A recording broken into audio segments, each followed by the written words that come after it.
Hello, everyone. I am Matt Williamson at Williamson NFL. Give me a follow. We are going to dig into when Vegas has the ball. They're not very good on that side of the ball either, to be honest with you. But I've said much of the same things the last 2 weeks where I can't imagine the Steelers not taking care of the opponent, and they didn't either time. But here we go. And then I'll give you predictions at the end.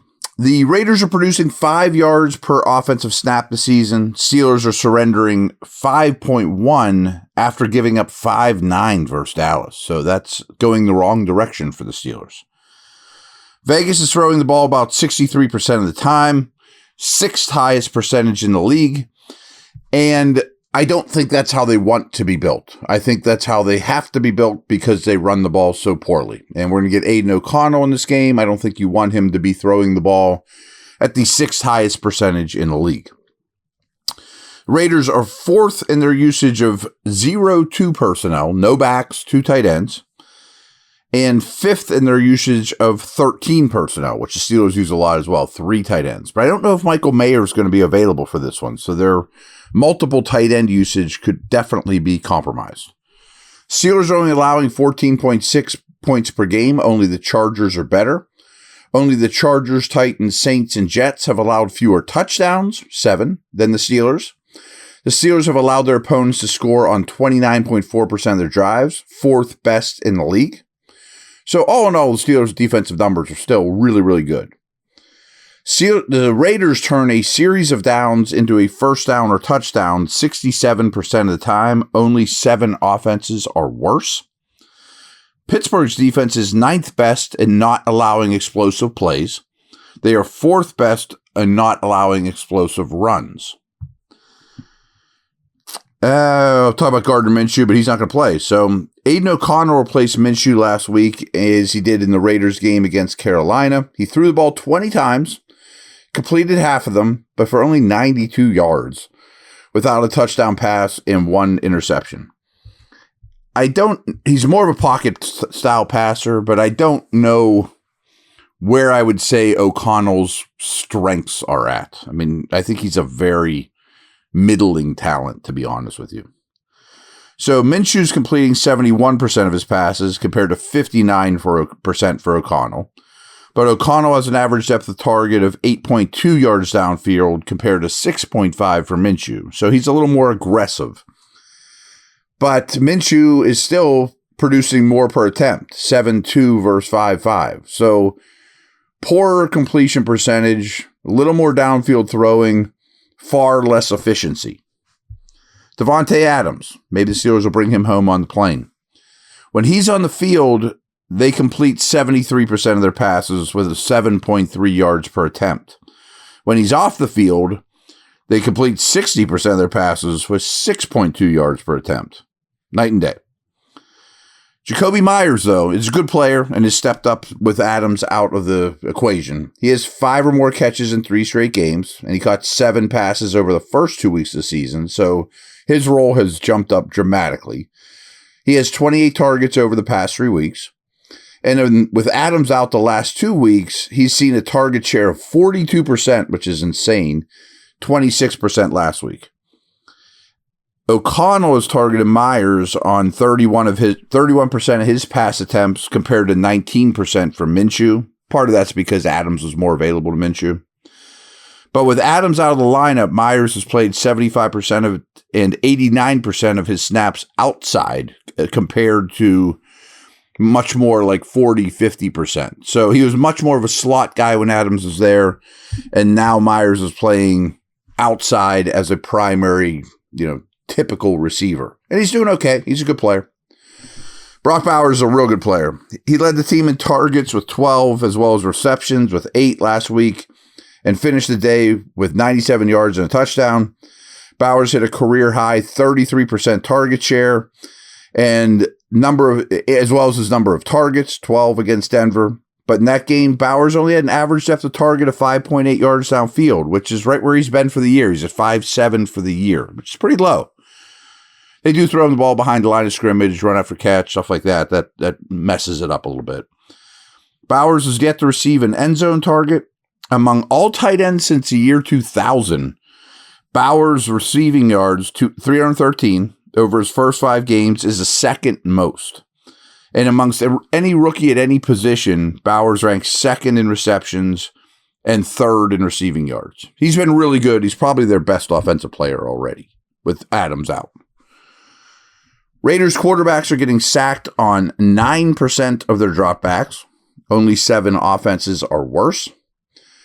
The Steelers defense is blitzing 20.6% of opposing dropbacks. Only 5 defenses have a lower blitz rate.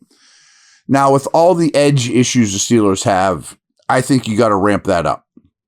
And they're also being a little predictable, or very predictable on defense. I think you need to change things up a little. TJ Watt is only one of 3 players, along with Derek Hall and Gervin Dexter, to have at least 1 sack in 4 or more games this year. He has all kinds of other numbers too, but I tell you that every week. This episode is brought to you by BetOnline, the world's most trusted betting platform and your number one source for everything football. From NFL to college, BetOnline is every stat, every matchup, and even live odds and spreads while the games are being played. When the game's over, head over to the online casino and get on a game of blackjack or poker, or unwind with one of over 150 slot games. Head to the best website today and use promo code BELIEVE, all caps, BLEAV, and get in on the action. Bet online. The game starts here.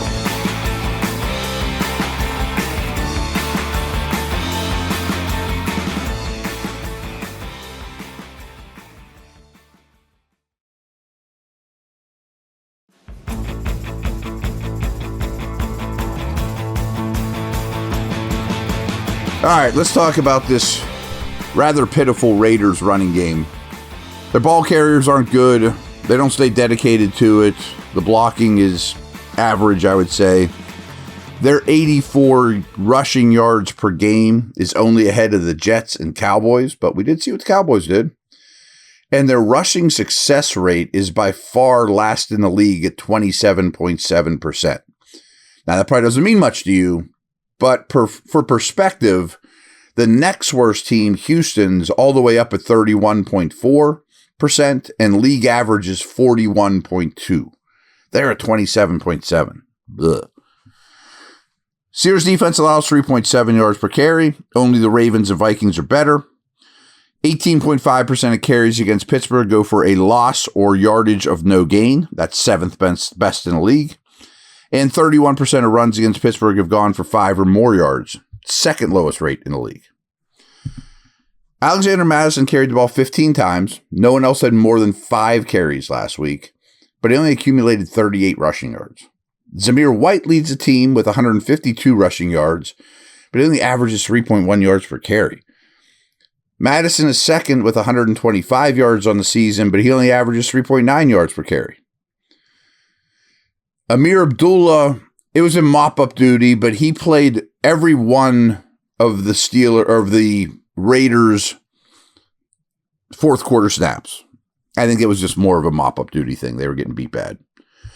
As a team, the Raiders' running backs are last in success rate on the ground and last with 13% of their rushing attempts gaining a first down or touchdown. O'Connell does not have a rushing attempt this year. He is pretty much a stable pocket passer. Las Vegas has 12 rushes of 10 or more yards. Only 7 offenses have fewer. And one of those has already had their bye week. Las Vegas is converting in the red zone at a two-thirds of the time. The Steelers defense allows a 1/3 conversion rate in the red zone. Only the Saints and Chargers are better than the Steelers in that regard. Pittsburgh is allowing a 3rd down conversion of 38.7%. The Steelers' yards to go they face on 3rd down is 8.0 yards. That's 6th best. So their typical 3rd down is 3rd and 8, which is really good. The Raiders' offense is converting 3rd downs at a 36% clip of their opportunities. So I hesitate to go down this road because I've gone down this road 2 weeks in a row and I've wrecked my car on this road, saying I really think the Steelers shouldn't have a lot of issues in this game. That being said, I hope I have a different tune on this particular item when I get talk to you guys Sunday night. But I think there's a lot of concerns with the Steelers offense. Some of the line stuff, Broderick Jones, lack of weapons, the Pickens madness. I have massive concerns about Najee and really wish Warren and or Patterson was in the fold. And I think a lot of it's just not that much talent on offense, less than I thought. I assume Fields is going to start, and probably have a better word of that by the time you listen to this since when I record it. But I prefer Wilson slightly, but that doesn't really matter. Raiders are a bad team. They really are. And they don't really have a quarterback, and they're not real hard to play against. But I'm not putting a lot of faith in the Steeler offense here. I think the defense rebounds in a big way. I have the Steelers winning 16-10. And my hunch is a lot of you will say, okay, we got to win, but I don't feel a whole lot better about the team, considering the opponent and only putting up 16 points if I happen to be right about that. So there you have it. I do promise that since it's a late game, I guess as soon as the game is over, before the Sunday nighter starts, I will give you my immediate reactions so you have them immediately. All right, give me a follow at Williamson NFL. Over and out.